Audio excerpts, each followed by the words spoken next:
ओम नमः शिवाय। भगवान शिव की कृपा हम सब पर बनी रहे। कैसे हैं आप? उम्मीद करती हूँ अच्छे होंगे। एक बार फिर से स्वागत है आपका अपने चैनल में। हिंदू धर्म में हर महीने कृष्ण और शुक्ल पक्ष की त्रयोदशी तिथि को प्रदोष व्रत रखा जाता है। धार्मिक मान्यता है कि इस दिन भगवान भोलेनाथ की पूजा आराधना करने से भक्तों की मनचाही सभी मनोकामनाएं पूरी हो जाती हैं। जीवन में सुख समृद्धि और खुशहाली आती है। और प्रदोष व्रत वाले दिन प्रदोष काल में भगवान शिव की पूजा आराधना करने से भक्तों के जीवन के सभी दुख बहुत ही जल्दी दूर हो जाते हैं। इस दिन भगवान शिव के साथ साथ माता पार्वती की भी पूजा की जाती है। ऐसी मान्यता है कि इस शुभ दिन पर भगवान भोलेनाथ की पूजा करने से सभी ग्रहों का अशुभ प्रभाव जीवन से दूर हो जाता है और ग्रहों का शुभ फल प्राप्त होने लगता है।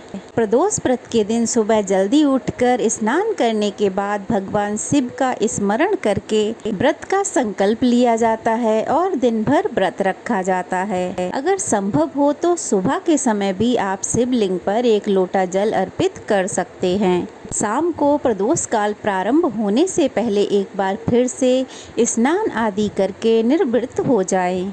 खुद को शुद्ध कर लें और उसके बाद प्रदोष काल में आसपास के किसी मंदिर में जाकर शिव जी की पूजा करनी चाहिए।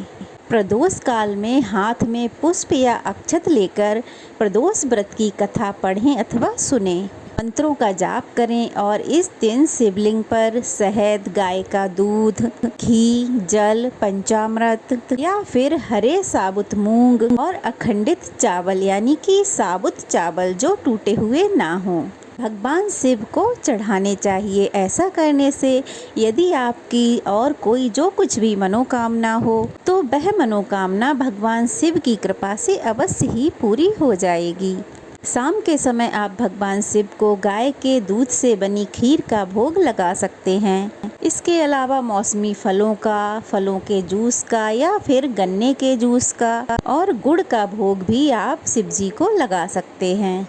इस व्रत में नमक का सेवन करना वर्जित माना गया है। फिर भी जिनके लिए नमक का सेवन करना बहुत ज़रूरी हो तो वो शाम की पूजा करने के बाद एक बार सेंधा नमक का सेवन कर सकते हैं।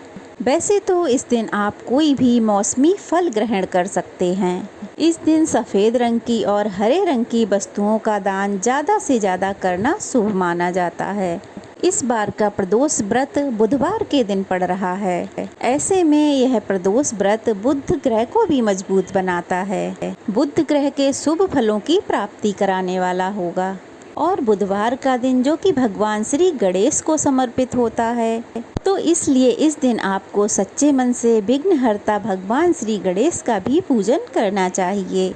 इस बार आषाढ़ मास के कृष्ण पक्ष की त्रयोदशी तिथि प्रारंभ होगी 3 जुलाई सुबह बुधवार को 7:11 से और त्रयोदशी तिथि समाप्त होगी 4 जुलाई गुरुवार को सुबह 5:54 पे।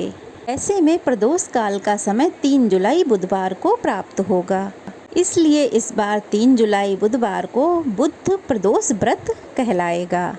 जो लोग व्रत रखने में समर्थ नहीं हैं तो वो लोग भी इस दिन प्रदोष काल में भगवान शिव की पूजा करके कथा पढ़ सकते हैं अथवा सुन सकते हैं। ऐसा करने से उन्हें व्रत रखने जितना ही पुण्य मिल जाएगा।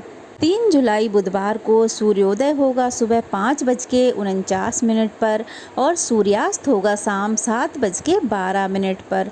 ब्रह्म मुहूर्त होगा सुबह 4:13 से लेकर 5:01 तक और कृत्तिका नक्षत्र सुबह 4:40 तक। उसके बाद रोहिणी नक्षत्र शुरू हो जाएगा और राहु काल दोपहर 12 बजे से लेकर 1:30 बजे तक रहेगा। 3 जुलाई बुधवार को प्रदोष काल का समय रहेगा 6:27 से 7:57 तक। यही वो शुभ मुहूर्त है जब आपको प्रदोष काल में भगवान शिव की पूजा आराधना करनी है। अगर आप प्रदोष काल में भगवान शिव की पूजा नहीं कर सकते हैं, कहीं घर से बाहर हैं, तो ऐसे में आप जहाँ कहीं भी हैं वहीं पे आप सच्चे मन से भगवान शिव को प्रणाम करके ओम नमः शिवाय मंत्र का जाप करें और आप भगवान के नाम से कोई भी फल या मिठाई निकाल कर रख दें, जो कि बाद में आप किसी गरीब को दान कर दें। और उसके बाद आप जब भी घर पे आएँ, जब भी संभव हो, तब आप शिवलिंग का पूजन कर सकते हैं। अगर शिवलिंग की पूजा करना भी संभव ना हो तो आपके घर में जो भी भगवान शिव, माता पार्वती की मूर्ति या चित्र हो, उसकी पूजा कर सकते हैं, क्योंकि शिवलिंग में अद्भुत शक्तियाँ समाई होती हैं। और जो भी प्रदोष काल में शिवलिंग के दर्शन करता है, परिक्रमा करता है और शिवलिंग के पास घी का दीपक जलाता है, उन पर महादेव की कृपा सदैव बनी रहती है। तो आज की वीडियो यहीं तक। कैसी लगी कमेंट बॉक्स में अवश्य बताइएगा। अच्छी लगी हो तो एक प्यारा सा कमेंट कीजिएगा और अगर नए हैं तो प्लीज़ चैनल को सब्सक्राइब कीजिए, वीडियो को लाइक और ज़्यादा से ज़्यादा शेयर कीजिए। तो चलिए फिर मिलते हैं, तब तक के लिए जय भोलेनाथ।